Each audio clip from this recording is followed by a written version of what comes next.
I was not really interested in fashion, because fashion was for me just artificial, was for me just clothings. And as in Germany, and I was thinking on the beginning the same, like they had to keep warm, you know, like Germans saying, well, it's not to be pretty, it's to keep warm, they have a function in clothing.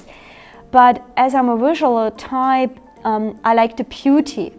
So when I started to see magazines then in Munich, magazines about fashion, I saw there's a different work between a commercial fashion shoot and artistic shoot. So I don't know where I saw really the first picture of Horst. I know just my grandparents in Weissenfels, they talked always about, this Horst, he grew up here, you know, in the Judenstraße, and we knew him, and he left in the 20s then to Paris, and then after Paris to New York. And I heard that always the story, you know, like they have been dreamy and so happy that somebody get a big success or has been good in arts.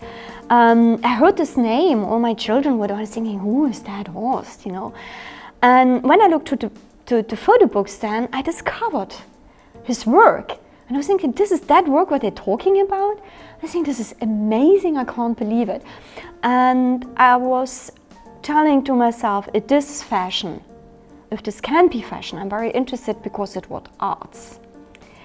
And I gave them a call in New York. His number was in an annuaire, diary like this. And maybe he got very touched because I said, I am grown up in Weissenfels. And he said, yeah, then just come over. And I think I couldn't believe it. So I put all my courage and the money together and I got to New York to meet him. With some pictures, of course, and he said it's nice, and maybe I had to try shoot some, you know, minable fashion picture I did, but he said there's something in it. Why you don't try fashion?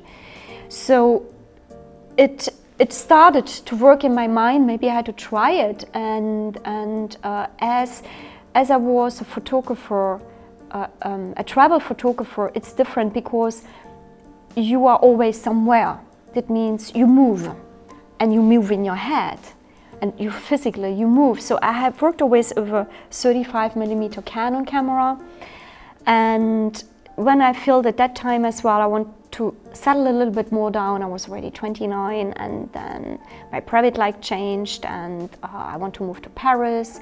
So I think it's a good opportunity to get involved in fashion because Paris is fashion. And then I saw haute couture.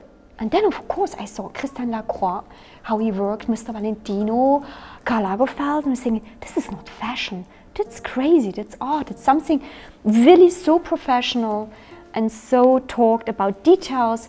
It's about everything. It's about drawings, it's about film, and so on. And I got very interested. So I started to knock on the door from François Lesage. He was one of the biggest brodeurs for the haute couture houses. He agreed and he said, oh, the sweet German girl, come in. And Mademoiselle Cathleen, come in. And for 2 years I worked with the house Lesage and I saw this amazing work of embroidery for hours, for weeks. They made amazing stitching work for clients like Yves Saint Laurent or Versace, and then you have it 2 minutes on the catwalk, and I think, what world is this? And that got very interesting. So I switched in over slowly in the fashion reportage, and then I saw the professional people, how it works, how makeup, the huge preparations, and it was not just this outside artificial work what people thinking, because there's a huge part, of course, professional, even though we have never a dress scene on a catwalk. And this was very interesting for me. It was very hard because everyone knows that's a very hard job. And I got very fascinated. And it got very fast and very close to the designer because they felt I'm very interested, not in the glamour, on the work themselves. And 2004, I bought La Chambre, like Horst, and I took the decision now, 2004 I bought it, or 2003. And I worked with it, and this is different. Because I said myself, I settle down, I put the trépied on it, the tripod, and I shoot. But it's not the same. You had to think before you shoot. So of course everything inside around you change. If you think like you're on the horse to shoot something, it's over, you can't. On the top of this I choose the Polaroid because it's got to painting. I think I didn't know what I have chosen, it's talk to me. So I battled on the beginning against the camera and the camera against me because it's really something different. And as Horst was my mentor, he trained me so much about what it means to prepare shooting and to prepare the head as well. So I learned a lot about that, and a lot more than about that, the lightening, to set up really a light. So it started a story about being in Paris and to switch slowly over in fashion photography.